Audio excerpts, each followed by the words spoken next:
Michigan basketball and Dusty May, who, again, it just felt like, if he just got that one commitment somewhere, anywhere, it was going to be an avalanche that started as they continued to build out this roster. And lo and behold, a couple days go by, and Justin Pippen, the son of Scottie Pippen, a high school recruit, drops, a 4-star guy, top 100 prospect, and 5 other guys join him on this roster. I'll list the names here. We've got Reuben Jones from North Texas, Danny Wolf from Yale, Trey Donaldson from Auburn, the point guard, Roddy Gale Jr. from Ohio State just did something with our buddy Andy Backstrom, which is on the site now. You can check that out. And then Sam Walters from Alabama, a guy who has 3 years of eligibility remaining, along with the holdovers that are still on the roster in Chase Howard and Amari Burnett. We don't have official word of what's up with them yet. So until we do have official word, we assume they're in the mix. And then also Will Cheddar, George Washington III, and Darrell Brooks. So Clayton, I mean, it has been a busy few days. They now have 2 scholarship spots left, maybe more, depending on some other attrition. But Dusty said he was going to put together a competitive roster that they felt like could win in year one. And still a few pieces to go, but it feels like they have that right now. Yeah, I mean, I think with just this roster, based on what they have, and it's not totally done yet. He did say on John Rothstein's podcast that they're close to being done, and that the additions will be more, maybe just a guy who fits. And I think Vlad Golden, the big man from Florida Atlantic, probably figures into the mix here. I mean, I think we're just waiting on an announcement on that one. So, but beyond him, it'd just be more guys that fit. Could it be Lorenzo Cason, a guard who was committed to Florida Atlantic and signed with them before backing out of his pledge after Dusty May left? He's between Michigan and Florida. Decision should come, very, very soon on that one as well. So guys like that, and then, maybe best available. But I think with the roster they have right now, this is an NCAA tournament team. I don't think there's any question about that. As long as they come together, you have a lot of new pieces you have to fit together, but it just feels like the right staff and the right, players for, that to come together and happen. So just incredible. I mean, Dusty May is absolutely everywhere, from the recruiting trail to, making sure that his staff is good to go. They got 5 different assistant coaches now. He's also visiting fraternity houses. May or may not have been playing beard eye. That was not on video, but I wonder if he does have a little bit of a shot, little flick of the wrist there with the beard eye dice. He is everywhere, and he told some of the, students on campus when he was going around, he said, we're trying to build a team so we can end up in San Antonio next year, not just to be, solid in year one. We want to win big in year one. And he's not just saying that, he's going out and doing the things necessary to make that happen. You have a point guard now in Trey Donaldson. You have a guy who can play point guard, probably you come off the bench in Reuben Jones. You have a big guy in Danny Wolf. You could add another in Vlad Golden. You have a guard wing type in Roddy Gale from Ohio State. And then you also, you add, one of the more intriguing guys to me is Sam Walters. There's the video of Dusty, if you're watching on YouTube, going to the frat houses there. But Sam Walters is really interesting to me because he's a ridiculously good shooter. He's 6'10", a lefty out of Alabama that was a top 100 kid a year ago and can just shoot the lights out. He averaged 12.3 minutes a game last year, but made 1.1 threes per game on nearly 3 attempts. Like, he's going to get his 3-point shots off. Needs to improve in other areas, but he's somebody you're going to work with, like you said, for a few years. So, I mean, each and every piece you feel pretty good about that they've added so far. Justin Pippen, you have Darrell Brooks coming in, so you do have a couple freshmen, maybe some more. But it's just pieced together really well. And like you said, I mean, we were waiting for that first commitment to come, but I think they had a great idea of where they stood with a lot of these guys. Like, they told a guy like Connor Esigian, hey, don't bother coming on the visit anymore because, we have some spots that we feel pretty good about, potentially filled. Like Reuben Jones, I think, was committed for a couple of weeks before anybody knew. So they've just done a really good job so far. Yeah, and I think the biggest thing, too, is we talked about this earlier, off platform, in that it's not like, you think of some of those early era, like Nebraska rosters where, a guy like Fred Hoiberg is, just rebuilding the entire thing with whoever will come, whoever's willing to fill a spot. And obviously, after a few years, it bears the fruit of what they've been the last few seasons. Where you look at this roster now, the thing that strikes me about this group of guys that they've brought in before you add a Vlad Golden, before you add anyone else, is that Reuben Jones is the only guy that only has 1 year of eligibility remaining. So not only are you, and again, some of these other guys could pop and go to the NBA, and I think that's probably part of the pitch too, is that if all these guys do have good years and they get to the NCAA tournament or gosh, even make a run through the NCAA tournament, which I'm not, I'm pretty comfortable saying I think they'll be in the mix for one. I'm not ready to say they're a lock. I think there's a lot that needs to happen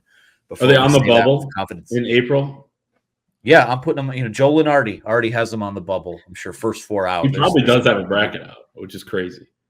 It's funny because he stops caring once the NCAA tournament starts. He just stops. He's like, all right, well, I'll be back next year to do this. It just sounds like a miserable life, to be honest.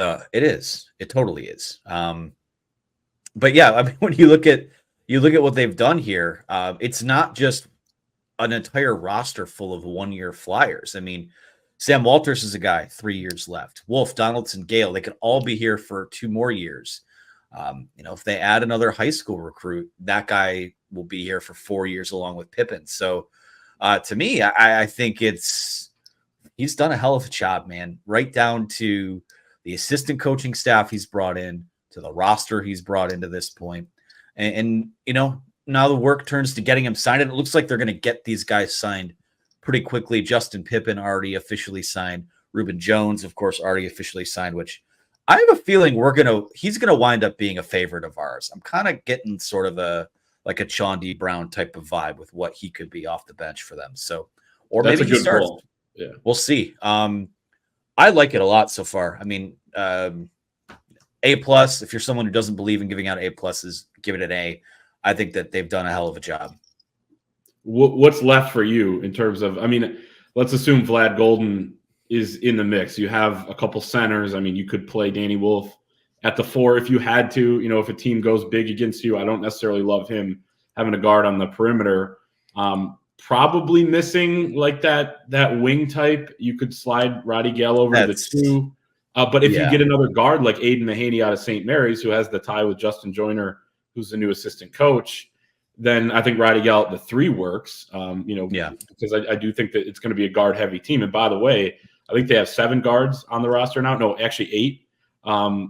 Like somebody on our message board at thewolverine.com said earlier, like I didn't know you were allowed to have more than 1 or 2 ball handlers because they've been in that cycle the last few years where they just have not had enough. I mean, think of the Vanderbilt game in the NIT last year or 2 years ago now, when they had Terrence Williams basically playing point guard at the end, they couldn't get the ball inbound. So it's going to be way different than that. I think it's going to be refreshing from that standpoint. But do you agree it's kind of a wing, another guard or kind of best available between wing and guard with, if you get a Nelly Davis in a month after the draft process is through and, he decides to come back to school or not back to Michigan, but back to college basketball, or an Aiden Mahaney type who was just visiting Creighton over the weekend, but, could be a possibility for Michigan. Yeah. And it goes hand in hand too, since you brought up Nelly Davis. Liam Scott asks, Dusty May's cooking right now. Any truth to the rumblings about Florida Atlantic transfer John L. Davis being nixed by UM admissions? I haven't seen anyone. I don't want to take shots at anyone. I'm not super familiar with where the report is coming from. We just haven't really seen reputable people say that yet. So I'm not ready to call Davis to Michigan dead by any means, but it does seem like that buzz has cooled off a little bit, especially now that Michigan has, maybe 2 spots left. And there's all of a sudden you go from how are you going to fill this entire roster to, wow, there's only a couple spots left. Like who, is it going to be musical chairs? So I think I'm with you on, I'd probably lean more towards a wing. I really do think, and this might be controversial to some, I think there's room for like a Terrence Williams to come back if he wanted to. I think that's the type of guy, probably more of a 3 that could play the 4 in some lineups. The thing is like they're going to play a lot smaller. So these quote unquote guards, you're going to see play the 3 in some lineups. They might play the 4. When it comes to a guy like Roddy Gale, and just talking to Andy, like I did a couple hours ago here, there might be some defensive concerns with having a guy like him playing on the wing. So I think a wing is probably where I would put my focus right now. In terms of point guards, it's really just Donaldson and Brooks right now, right? Yeah, Reuben Jones played point guard last year, so he could do Yeah. it. Probably not ideal, given just his skill set. And I think he'd be much better suited, kind of being that Sean D. Brown. I think that's a good pull by you earlier with that comparison. In terms of role and in personality and character, seems like a really good comp. But there are guys that could do it, and to your point too, it's interchangeable with Dusty May. Like when you look at the guys like they had last year, I mean, all their guards were basically 6'3", 6'4", could bring the ball up, could create on their own. Elijah Martin, Nelly Davis, Nicholas Boyd, they're all kind of in that same mold. So, what's a 3? Who's the 2? It doesn't really matter all that much. So I think that, a wing would be good for defensive purposes for sure. But, man, I'm making room for Nelly Davis. I'm making room for Aiden Mahaney for sure. Yeah, and again, we talk about those fifth-year guys like Burnett and Jace Howard. They have to be extended in an invite to come back, and we can't say with confidence that's happened either. So we'll see what happens there.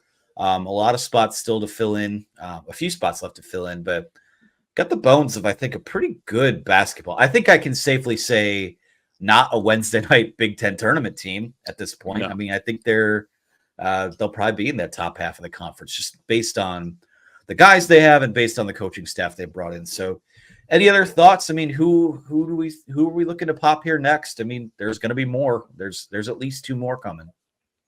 Yeah. It'll be interesting. I mean, there's still some guys on the board that maybe haven't visited that might be able to come in. So I guess we'll kind of monitor that. But it might be guys that you wait on a little bit, like Nelly Davis going through the draft process. I don't think he's any rush at all. I don't think he's visited a college yet. I know there was the rumor he was coming to Michigan. That was fake news, according to Jamie Shaw at On3. So, and it turned out to not happen. So Jamie was all over that thing. But, yeah, I think it might just be kind of a process where you go through it and you see if there's some interest out there. And you kind of wait. I mean, you're not in a rush now. You don't have to feel pressured to go out and get somebody and fill spots. Cause like you said, I mean, there are a lot of spots that are full. Absolutely. I'm excited to see it. Typically we don't, unless he just made a deep run in March, we haven't really been super fired up about Michigan basketball going into the summer the last few years, but that is not the case anymore.